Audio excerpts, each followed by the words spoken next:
Подожди, только можно отдельной камерой Ярема Зильхарович Червана, это просто, это запрещенный прием. Просто пригнать кабинет тұрғыза, сен қаршы мен просто егетлерді тискінегіне стимулировать етіп алам. Эй, что ты делаешь? Не іштейсің сен. Марсель, зачем так близко? Уланың көрген нәрсесі міне. Ты что делаешь? Держись, егет, держись. Оның боқша үйленіп кетті. Держись. Азат, мүмкін болса, ауырғыңыз білен бұрылып басыңыз егетлерге.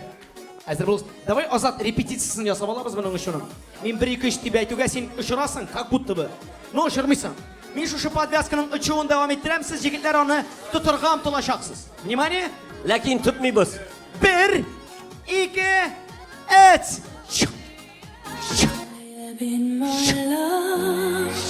Just a little bit more passion.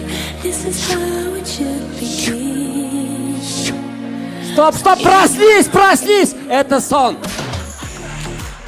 Марсель, я его второй раз вытаскиваю уже. 1, 2, 3. Так, давай сен үйләндің кішілеріні тамит етме, пожалуйста, ема?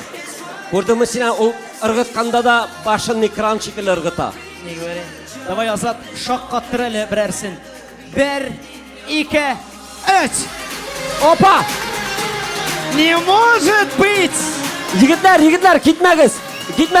Келігіз, қолын қысығыз, һәм рәхмәт әйтігіз. Марсель, он как Газинур Гафиятуллин, прикинь, амбразурны қоплады.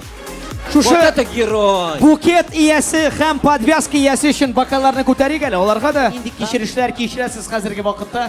Мене шушы подвязканы тұтқаш. Пока вообще біріне дейді. Сұрайлы әлі маңа қадар тұтқаны болған мекен? Тұтқаның бар еді ме маңа? Yok біріншіге. Подвязка? Болды. Алқышлар өзіне!